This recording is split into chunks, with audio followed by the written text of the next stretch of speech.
school's entrance. When I walked into the foyer, Dale Baker, the president of our homeowners association, waved me down and mouthed, "Good morning." I waved back and continued toward the front office. Inside, I spotted the parent sign-in sheet, pulled a pen out of the flower pot pen holder, and signed my name. The front office manager, whose name I could never remember because the constant scowl on her face reminded me of the taste of a bitter honeysuckle, pulled her glasses down her nose and shook her head at me. I called her Mrs. Bitter behind her back. She pointed to the sign-in sheet. Her aged fingers seemed swollen, even for someone her age. Miss Crawford, you don't sign in here. This is for Donuts for Dads."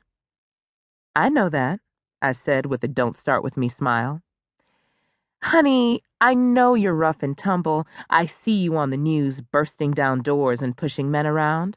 But here at Sugar Hill, we don't need that kind of confusion for Isabella." "No offense, but I know what I'm doing." I brushed her off. This wasn't the first time an older Southern woman had tried to tell me how to parent. It didn't offend me, but today I didn't have the time to extend her more kindness than the fake smile I'd already offered. Donuts for Dads lasted 30 minutes. 10 minutes had already passed, and Bella was still waiting in her homeroom class to be called. "Can you please call Isabella Crawford up to the front before it's too late?" I checked my watch and turned away from her. She huffed.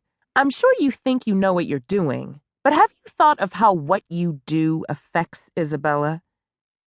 And she didn't shut up. While I watched her mouth moving, my fingers curled into a ball. This was the first time since I became a single mom that I felt inadequate.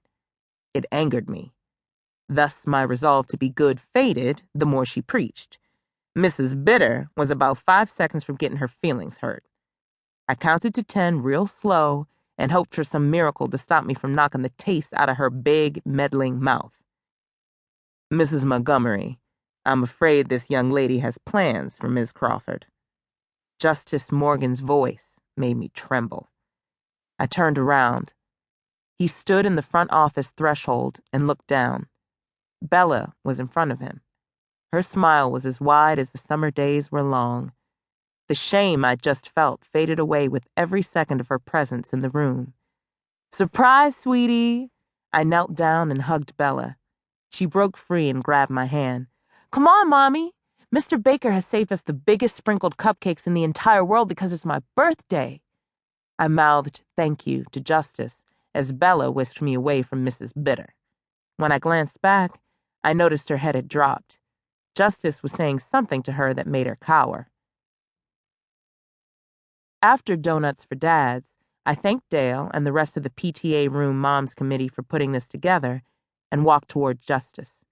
He had just completed a conversation with Principal Boyd. He must have seen me coming because his face lit up bright. It made me blush. Justice was my pastor and once my secret crush. Now I avoided him when I could because apparently he had a thing for me too, which was even scarier than pining for him from afar. The last man I loved died in my arms and left me his daughter to parent on my own. I was still gun-shy of good love and terrified of Justice Too Hot to Be Holy Morgan. "Thank you," I spat out before I lost the nerve. "For what?" he grinned. His deep right dimple humbled me even more. "For coming to my rescue with Mrs. Montgomery." He looked down and chuckled. "I finally get to be the hero." "Look around this place, Justice. You're always the hero." He didn't respond, just looked at me in that way that made me feverish around my lips. "What are you doing here? Trish's boys needed a stand-in?" Justice's sister Trish was a military wife. Her husband Mike was deployed overseas more than he stayed stateside. Yet they managed to have 3 children despite his long stays away. They had a teenage drama queen daughter named Kelly and twin sons who were about Bella's age. But rumor around Sugar Hill Community Church was that Trish had a new bun in the oven. "No, actually Mike was here. He couldn't stay long. You probably missed him when you were chatting with Mrs. Montgomery."